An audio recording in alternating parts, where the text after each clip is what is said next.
En México, el término feminicidio hace referencia a los asesinatos cometidos por hombres contra mujeres por razones de género. Uno de los principales factores que llevaron a las autoridades mexicanas a tipificar el delito de feminicidio son los crímenes ocurridos y que aún ocurren en Ciudad de Juárez. Según el informe Homicidios de Mujeres en Ciudad Juárez, elaborado por la Procuraduría de Chihuahua, entre los años 1993 y 2008, se registraron un total de 447 asesinatos atribuidos a la misoginia, aunque otras fuentes insinúan que el total de víctimas, al menos en ese periodo, podría ser cercano a las 2000. Fue así como en el año 2012, México se transformaría en el primer país en convertir el feminicidio en una categoría incorporada al Código Penal, lo que a su vez implicó sanciones mucho más duras a los perpetradores y diversas campañas de prevención. Es justamente en este contexto que uno de los asesinos seriales más infames de México apareció en las portadas de todos los periódicos, despertando gran indignación a nivel nacional. César Librado Legorreta, más conocido como El Coqueto, se convertiría en el primer asesino de mujeres bautizado públicamente como feminicida.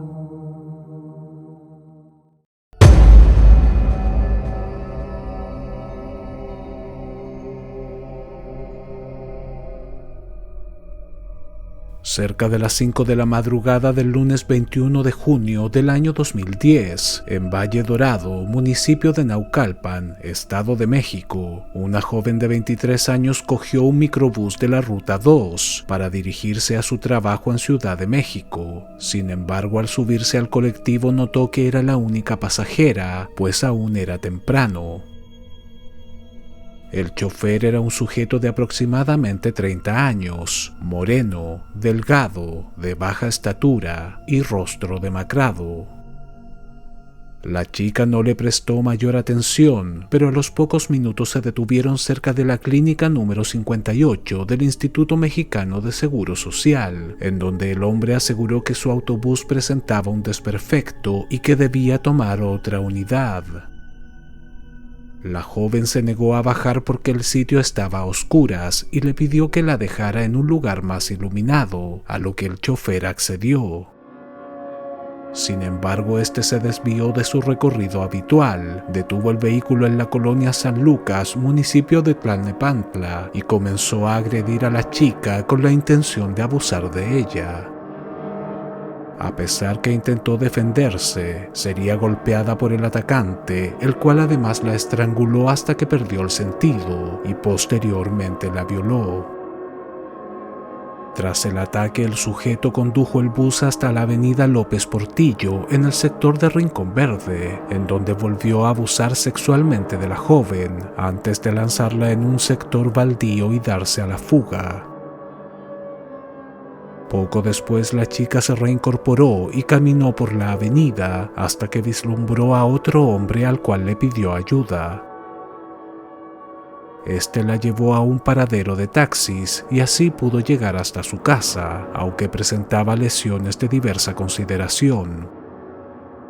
Tenía el rostro amoratado, marcas de estrangulamiento en el cuello y los ojos inyectados en sangre. Sus padres, horrorizados por el estado de la joven, la llevaron inmediatamente hasta el Ministerio Público para realizar la denuncia. La víctima del ataque cedería una entrevista al periodista Humberto Padgett en el año 2012, bajo el seudónimo de Yasmín, en donde narró la traumática experiencia. Según su testimonio, si bien se desmayó tras ser golpeada y estrangulada por el atacante, en cierto momento recobró el sentido y decidió hacerse la muerta, pues comprendió que si seguía resistiéndose, el hombre la mataría. También afirmó que el trato recibido por el Ministerio Público fue denigrante, pues aunque le tomaron declaración, los funcionarios la trataron de forma despectiva y le solicitaron dinero para avanzar en las pesquisas. En los meses siguientes y tras una larga recuperación, Yasmín y su familia comprendieron que el Ministerio Público y la policía no tomarían cartas en el asunto, por lo que decidieron acercarse ellos mismos a las distintas paradas de autobuses de la zona, con la esperanza de identificar al agresor. Incluso en cierta ocasión creyó haberlo visto, pero el hombre echó a andar rápidamente su máquina y no regresó. La joven estaba segura que aquel sujeto tenía intenciones de matarla y que posiblemente otras chicas corrían un grave peligro mientras estuviera en libertad, pero las autoridades hicieron caso omiso a sus advertencias y su caso quedó archivado. Un año más tarde, la madrugada del 14 de julio del año 2011, el cadáver de una mujer de 28 años fue hallado en la avenida 16 de septiembre, en la zona industrial de Alce Blanco, en Naucalpan. Esta sería identificada como Blanca Elia Quintero Magaña, una abogada que el día anterior había sido reportada como desaparecida. Se desconocían las circunstancias del crimen, pero los exámenes forenses constataron que había sido víctima de abuso sexual y estrangulada. 3 meses después, el 27 de octubre, el cuerpo de una joven de 17 años sería encontrado en un sitio apartado de la colonia Juárez, en la alcaldía de Cuauhtémoc. Identificada solo como Camila por los medios de comunicación, se pudo probar que también había sido estrangulada. El 26 de noviembre, la policía recibió la denuncia de la desaparición de una chica de 16 años llamada Eva Cecilia Pérez Vargas, la cual fue vista por última vez junto a su novio en un paradero de buses de la avenida López Portillo, en Ciudad Labor, Tultitlán, después que ambos salieran a patinar. Según el testimonio del joven, poco antes de las 21 horas, su novia había tomado un bus verde y gris en la ruta 27, que iba de Metro Chapultepec a Valle Dorado para regresar a su casa, un trayecto de no más de 10 minutos. Aunque la familia acudió inmediatamente al terminal de autobuses con la esperanza de dar con alguna pista de la chica, los choferes negaron haberla visto aquella noche y ninguno de los vehículos coincidía con la descripción. Amparo Vargas, la madre de la joven, intentó por todos los medios presionar a las autoridades para que la ayudaran a dar con el paradero de su hija, pero fue inútil. Funcionarios del Ministerio Público incluso le solicitaron dinero para llevar a cabo la investigación. Sin embargo, el caso de Eva Cecilia Pérez tuvo un impacto considerable en la ciudadanía, pues su extraña desaparición se difundió por diversos medios, esfuerzo que fue costeado en su totalidad por su propia familia. Amigos y cercanos incluso colaboraron entregando más de 1.500 volantes diarios durante casi un mes en las estaciones de metro de la Ciudad de México. La búsqueda de la chica tendría un trágico desenlace cuando el día 24 de diciembre sus restos fueron hallados bajo un puente al costado de un canal, cerca del kilómetro 33 de la autopista México-Querétaro. Los exámenes forenses concluyeron que había sido estrangulada y que posiblemente había fallecido en la misma fecha de su desaparición. Tras este último crimen, algunos agentes notaron ciertas similitudes con los otros 2 registrados en fechas previas, y la Procuraduría General de Justicia del Estado de México ordenó una investigación, pues se temía que se tratara de un asesino en serie. Se formó un grupo especial destinado a resolver el caso, aunque se contaba con muy poca información. Por lo visto, el asesino escogía víctimas jóvenes y atractivas, abusaba de ellas, las estrangulaba y abandonaba sus cuerpos en lugares baldíos, pero no dejaba demasiadas pistas. El 26 de diciembre, el cadáver de otra chica sería encontrado en la carretera al Lago de Guadalupe, muy cerca de la estación de bomberos de Tlalnepantla. Esta sería identificada como Sireni Dayana Pulido García, de 22 años, madre de 2 hijos. Según las declaraciones de su familia, la chica trabajaba en una cafetería y la noche anterior se había desocupado tarde. Llamó por teléfono a su madre y le dijo que había tomado el último autobús y que no se preocupara porque regresaría pronto, pero las horas pasaron y jamás llegó a casa. Al igual que las otras víctimas, había sido violada y estrangulada. Solo 5 días más tarde, el 1 de enero del año 2012, Fernanda Navarrete Valladares, de 20 años, sería encontrada sin vida en el kilómetro 34 de la autopista México-Querétaro. Fernanda trabajaba en un restaurante ubicado en las lomas de Chapultepec, en donde la noche anterior se le vio por última vez con vida. La joven había cumplido con su jornada laboral y se disponía a regresar a casa en la ciudad satélite cuando se perdió su rastro. El 18 de enero, un nuevo hallazgo fue realizado en la carretera Lago de Guadalupe y México-Querétaro, en la colonia Providencia, Tlalnepantla. Se trataba de una mujer de 34 años, identificada como Patricia Briano Herrera, madre de 3 hijos y cocinera de la colonia del Valle, la cual había desaparecido 3 días antes después de salir de su jornada laboral. Exactamente un mes más tarde, el 18 de febrero, el cadáver de otra mujer estrangulada sería encontrado en Colonia del Valle, Tlalnepantla. Esta sería identificada como Fidelia Ayala, la cual se encontraba desaparecida desde el día 8 de enero. Se trataba de 7 asesinatos, con un mismo perfil de víctimas y un mismo patrón. Todas las jóvenes fueron golpeadas, abusadas sexualmente, estranguladas y abandonadas en sitios apartados de Tlalnepantla, Naucalpan, Cuautitlán Izcalli y la Ciudad de México. Si bien el robo no parecía ser el móvil de los crímenes, sus carteras no fueron encontradas, le sustrajeron dinero y también sus teléfonos celulares.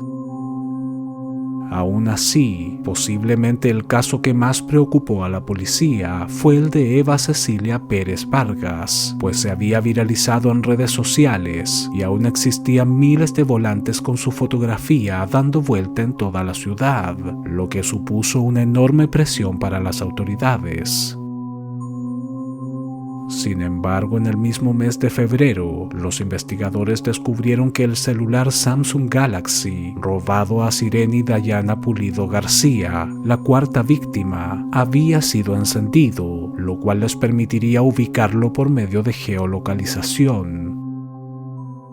Aquello no significaba que darían necesariamente con el responsable del crimen, pero era un enorme avance para la investigación. Al mismo tiempo, la subprocuradora para Atención de Delitos contra la Mujer, Ita Liciani Sotomayor, quien formaba parte del grupo especial para detener al responsable, recordó que casi 1 año y medio antes, en junio del 2010, una chica había denunciado a un chofer de autobús de haberla violado en el sector de Rincón Verde. La visitó personalmente a su casa y le solicitó ayuda para realizar un retrato hablado del agresor, pues tenía el presentimiento de que podía tratarse del mismo asesino que estaban buscando. Y si bien en un principio Yasmín se negó a colaborar debido a los malos tratos recibidos por el Ministerio Público, finalmente accedió. El jueves 23 de febrero, y gracias a la geolocalización del celular Samsung Galaxy, robado a Sireni Dayana Pulido García, la policía consiguió dar con el inmueble de un sujeto que vivía en el municipio de Tultitlán, junto a su esposa y sus 2 hijos. Este sería detenido e identificado como César Armando Librado Legorreta, de 29 años. Conducía un autobús de la Ruta 2 que iba desde el metro Chapultepec a Lomas Verdes, justamente el trayecto donde varias de las víctimas fueron vistas con vida por última vez. El sospechoso coincidía con la descripción física entregada por Yasmín, y tras su arresto la misma testigo acudió al Ministerio Público, en donde lo reconoció inmediatamente como su atacante.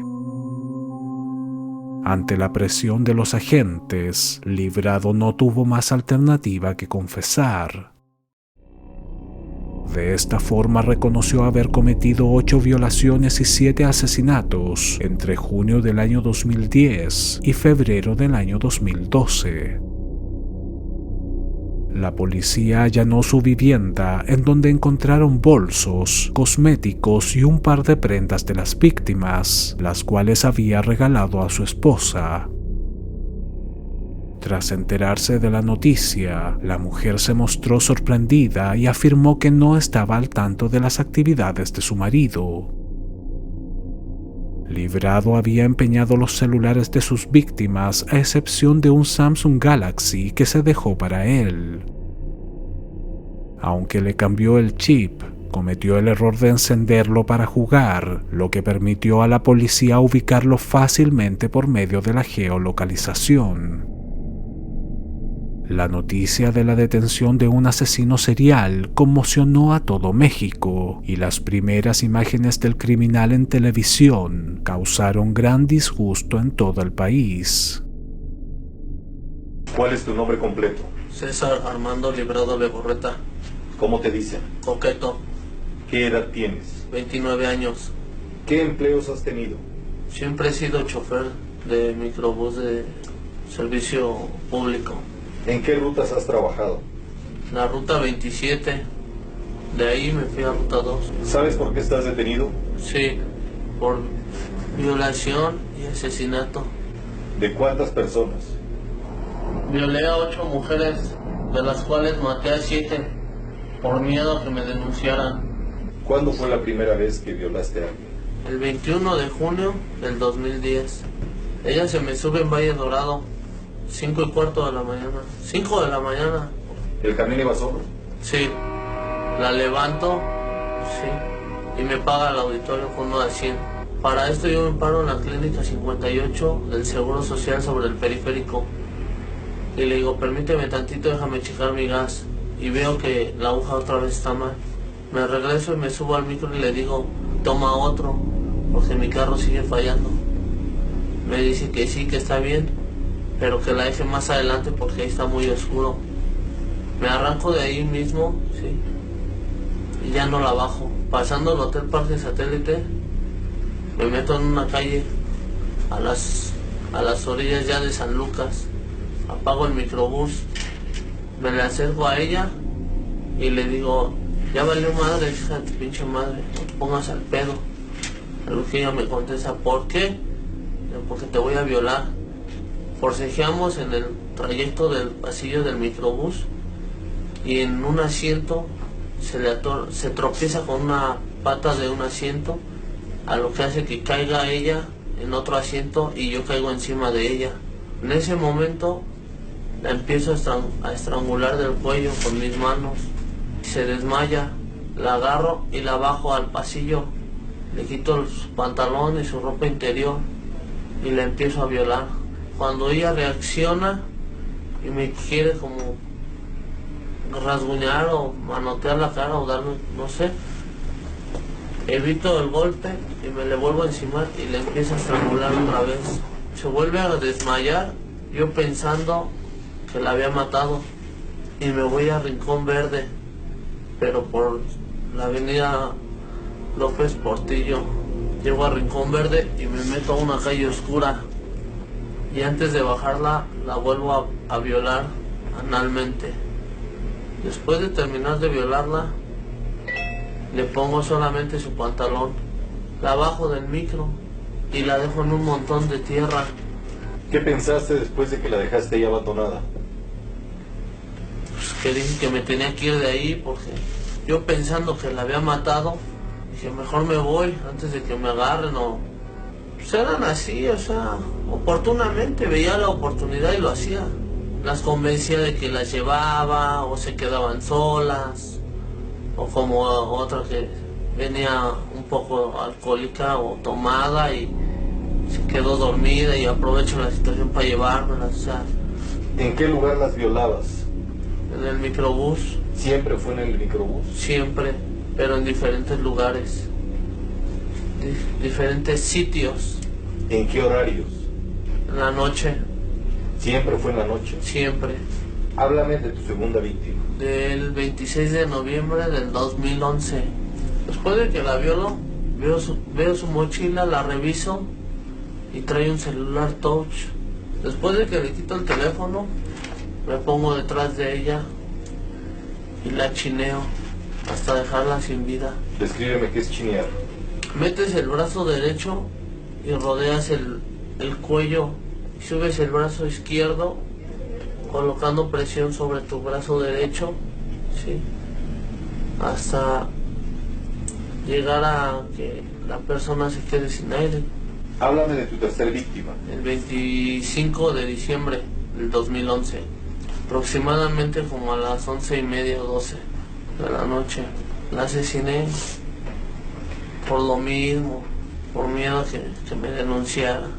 Agarro su maleta, me quedo su teléfono celular, la chamarra de piel de mezclilla, color café, el pantalón, un pantalón azul de mezclilla, un maillot, sí, un maillot negro, una blusa negra tipo top, 2 perfumes, su cartera, una plancha de cabello.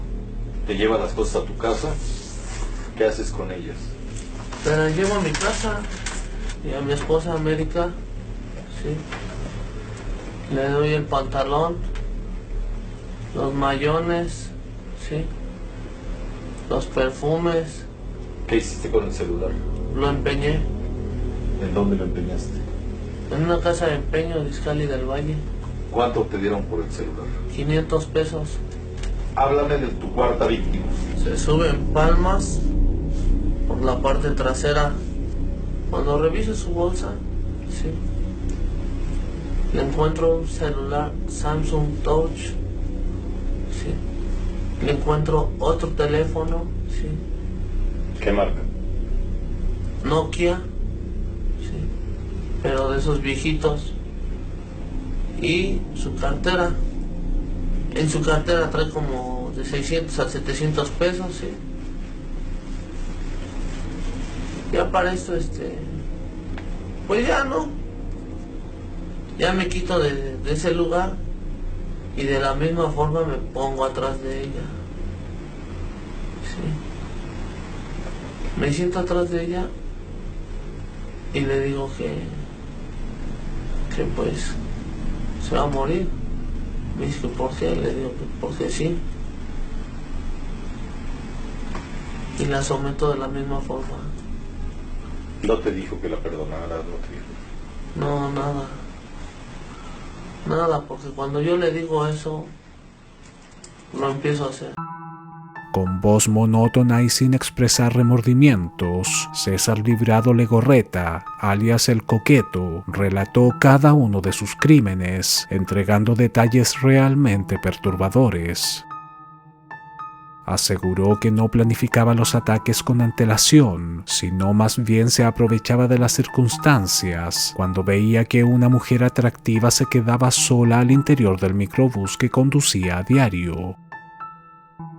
Fingía tener algún desperfecto en la máquina para detenerla en lugares oscuros y solitarios, o sencillamente se desviaba de la ruta habitual para luego acercarse a las víctimas, golpearlas, agredirlas sexualmente y estrangularlas hasta que dejaban de respirar. Posteriormente robaba algunas de sus pertenencias y se deshacía de los cuerpos arrojándolos en sitios baldíos antes de darse a la fuga. Librado reconoció haberse sorprendido cuando Yasmín, la joven a la que atacó en junio del año 2010, accedió a colaborar con la policía para reconocerlo, pues estaba seguro que la había matado. Afortunadamente la chica consiguió sobrevivir y fue una pieza clave para su identificación. El hecho de que un asesino de estas características matara impunemente durante casi 1 año y medio comenzó a despertar varias críticas a nivel nacional.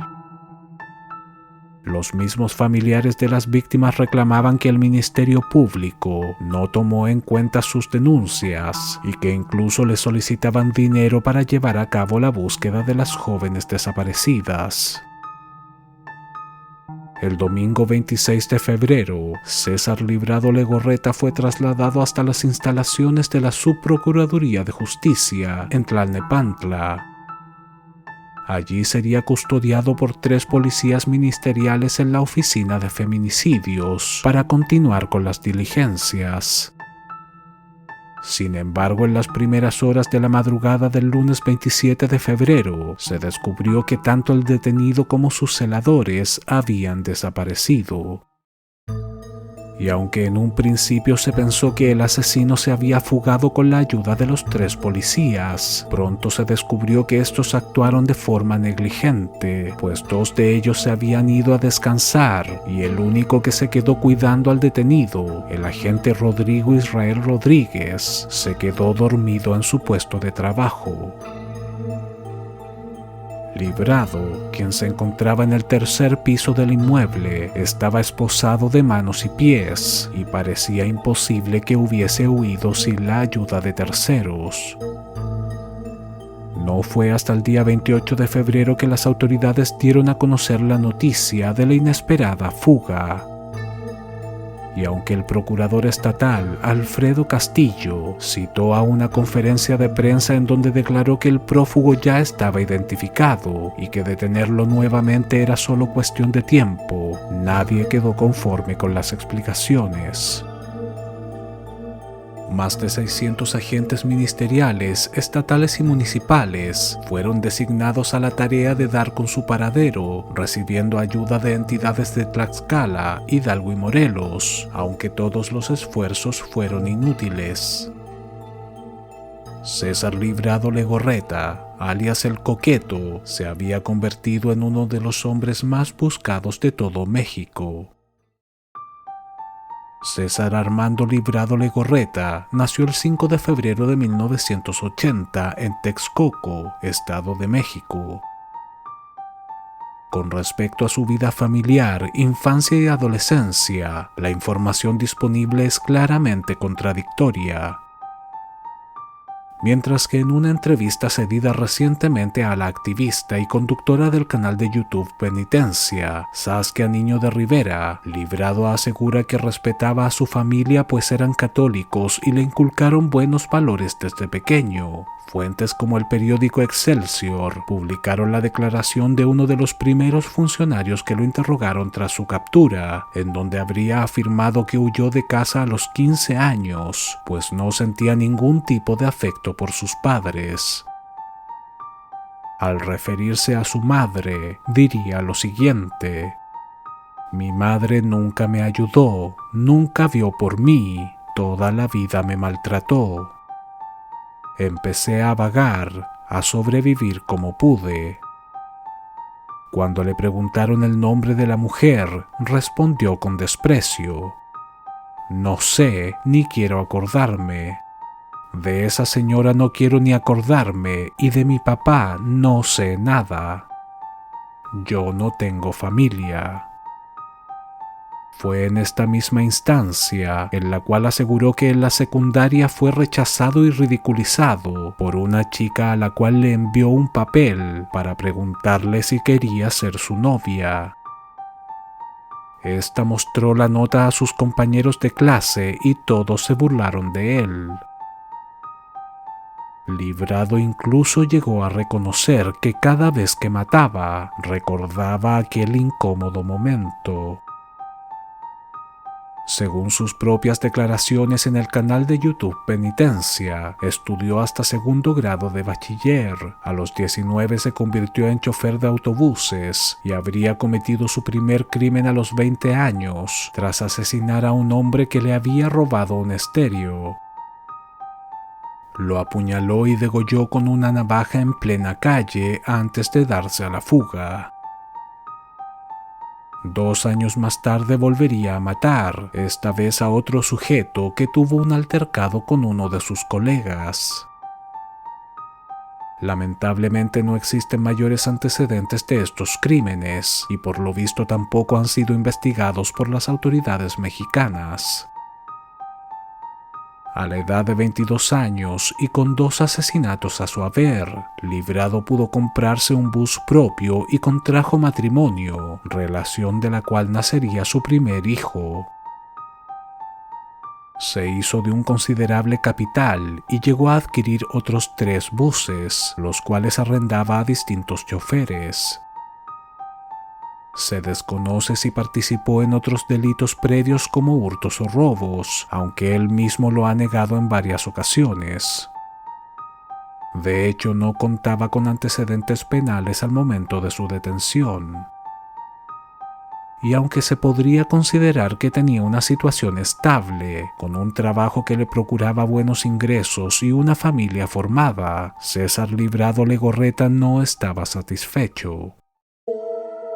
Generalmente conducía de noche, se emborrachaba con frecuencia y se involucraba con otras mujeres, hasta que su esposa lo abandonó. Tiempo después volvería a contraer matrimonio con una joven llamada América, y con la cual tuvo otros 2 hijos.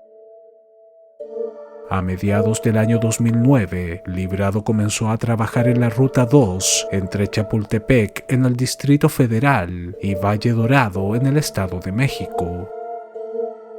Los otros choferes lo llamaban el Coqueto, debido a una vistosa calcomanía en la parte posterior de su microbús y que hacía referencia a dicho apodo. Sin embargo, el mismo Librado diría tiempo después: me dicen el Coqueto porque vestía muy bien, como dandy, con camisa almidonada y mancuernillas.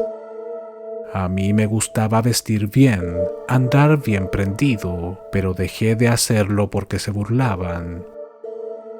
El mismo Librado declararía en otra entrevista que el apodo de Coqueto se debía a que desde muy joven tenía gran facilidad para entablar relaciones con las mujeres. Sin embargo, todo indica que era más bien un sujeto solitario, que no tenía amigos y que tampoco socializaba con sus colegas.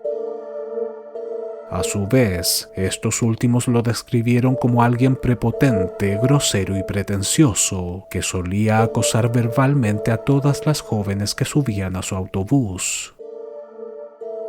Fue la madrugada del lunes 21 de junio del año 2010, cuando cometería su primer crimen al violar e intentar asesinar a una de sus pasajeras.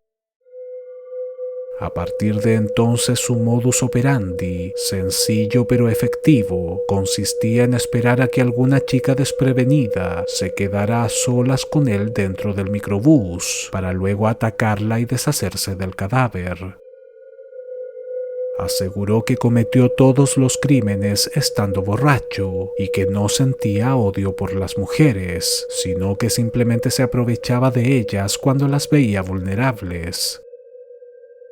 Sus ataques tenían una clara motivación sexual, y aunque afirmó que mataba para que no lo denunciaran por abuso, Yasmín, la única víctima que sobrevivió a uno de sus ataques, afirmó que el hombre la estranguló hasta que pensó que estaba muerta y luego la violó en 2 ocasiones, lo que en realidad perfila a César Librado Legorreta como un necrófilo.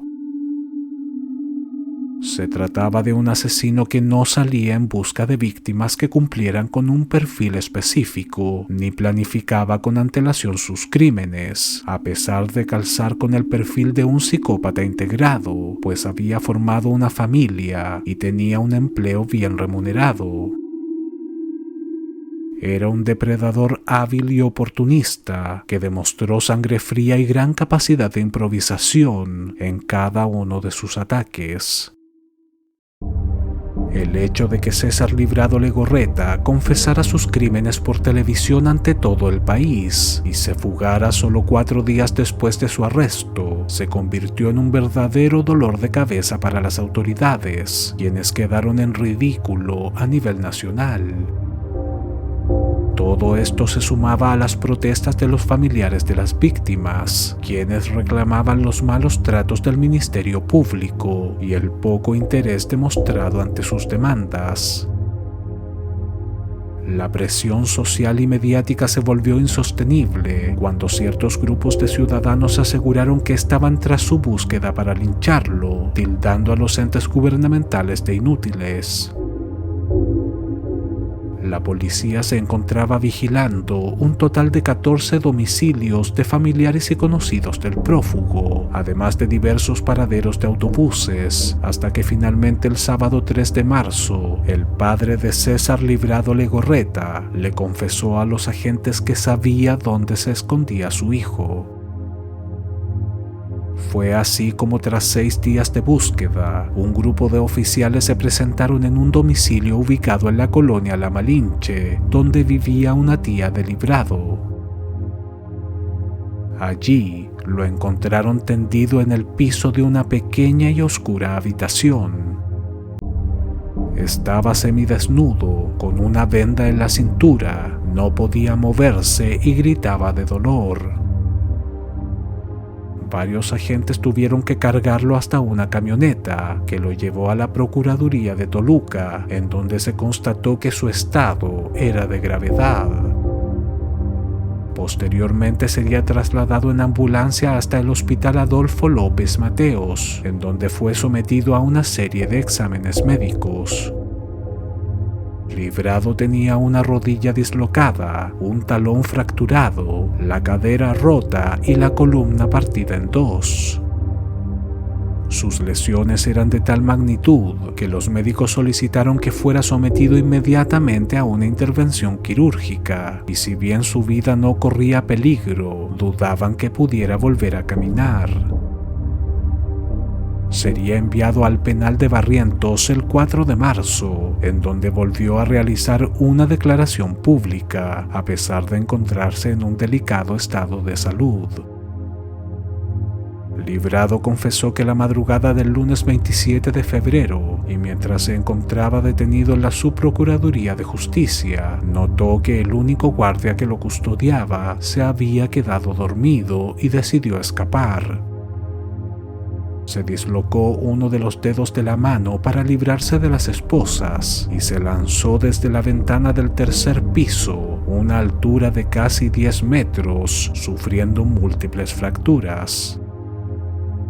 Se arrastró como pudo hasta una calle cercana y un automovilista que pasaba por el lugar detuvo su coche al verlo tendido en el pavimento. Librado le dijo que lo habían atropellado y le pidió de favor que lo llevara a la casa de uno de sus hermanos, en la colonia Izcalli del Valle, pues creía que estaba a punto de morir y no quería meterlo en un problema con las autoridades. El hombre lo cargó hasta la parte posterior de su coche y lo llevó hasta la vivienda, y una vez allí aseguró a su hermano y a su cuñada que había sido secuestrado por error, que un grupo de sujetos lo había golpeado y que necesitaba asilo por un par de días. Y aunque estos no estaban al tanto que Librado había sido arrestado pocos días antes por 7 cargos de asesinato, comenzaron a sospechar de él cuando se negó a asistir a un centro hospitalario para tratar sus heridas y prefirieron llevarlo a la casa de su padre. Pocas horas más tarde, Librado terminó por confesarle a su padre que estaba siendo acusado de varios crímenes y que había huido de la justicia. Tras enterarse de esto, el hombre lo subió a su vehículo y lo llevó a la casa de una de sus tías, en la colonia La Malinche, de la delegación Magdalena Contreras. Aseguró a la mujer que su hijo había sufrido un accidente y le pidió de favor que lo cuidara por un par de semanas, pero a los pocos días se arrepintió de encubrirlo y confesó todo a las autoridades. Cuando fue encontrado por la policía el sábado 3 de marzo, César Librado Legorreta no podía moverse, orinaba en una botella y había perdido varios kilos de peso. De haber continuado en aquellas condiciones, seguramente habría muerto. El 12 de abril del año 2012 sería sometido a una intervención quirúrgica costeada por la Dirección de Reclusorios del Estado de México, la cual destinó 300,000 pesos para operarlo de la columna, noticia que indignó a los familiares de las víctimas, que volvieron a manifestarse en contra de los beneficios a los que estaba accediendo el asesino. Librado pasaría 9 semanas en cama y en contra de todos los pronósticos médicos que afirmaban que quedaría paralítico de por vida, pudo volver a caminar en menos de un año. El 21 de noviembre, y tras varios inconvenientes legales, se inició el juicio contra César Librado Legorreta, el cual se mostró despreocupado e incluso sonriente durante todo el proceso. Sería encontrado culpable de 7 asesinatos, 8 violaciones y un intento de asesinato, y sentenciado a 240 años de cárcel el 12 de diciembre del 2012, condena que con procesos posteriores aumentaría a 296 años. A día de hoy, continúa recluido en el penal de Barrientos. Las declaraciones de César Librado Legorreta dejan en evidencia una personalidad psicopática marcada por contrastes, debatiéndose entre la baja autoestima y el narcisismo extremo. En su entrevista con Saskia Niño de Rivera, se mostró como alguien educado, tranquilo, complaciente e incluso sumiso. Aseguró que estaba arrepentido de sus crímenes, pues el tiempo que llevaba tras las rejas lo había hecho reflexionar. Negó odiar a las mujeres e insistió en que solo las mató porque tenía miedo de que lo denunciaran tras haberlas violado, posiblemente en un intento por ocultar sus tendencias necrófilas. Además, cuando se refirió a su captura, reconoció que no era alguien muy inteligente, pues se quedó con el celular de una de sus víctimas, un error que pagó caro. Sin embargo, al mismo tiempo se jactó de que asesinar a una persona le resultaba extremadamente satisfactorio y fácil, y que no necesitaba portar un arma para hacerlo. Durante toda la entrevista habló de forma sosegada y con voz suave, pero su discurso era displicente, como si en realidad nada le importara, ni siquiera su propia vida en prisión. Por otro lado, tras ser detenido por primera vez el 23 de febrero del año 2012, y después de reconocer que había asesinado a 7 mujeres, dijo a los agentes: ¿Cuándo voy a salir en la tele? Porque me van a presentar a los medios, ¿no? Yo merezco una conferencia de prensa. Por favor, avísenme para que me den chance de bañarme. En otra ocasión señaló con orgullo que fue el primer feminicida de México y que los que hicieron noticia posteriormente a nivel nacional, como el monstruo de Ecatepec, Juan Carlos Hernández Béjar, o el monstruo de Toluca, Óscar García Guzmán, eran simples imitadores.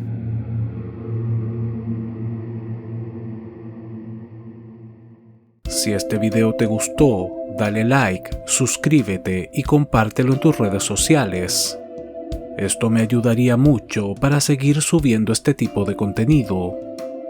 Recuerda activar la campanita para recibir un mensaje cada vez que suba un nuevo video. En la descripción podrás encontrar los enlaces para comprar mis libros Monstruos Humanos 1 y 2, en donde ahondo en el tema de los asesinos seriales, y también mi cómic Freak Show, 5 historias de circo. Te invito a visitar mi otro canal, La Crónica Inquietante, un espacio orientado al misterio, personajes extraños, sucesos impactantes de la historia y otras curiosidades. El link está en la descripción. Mi nombre es Álvaro y este es el canal del crimen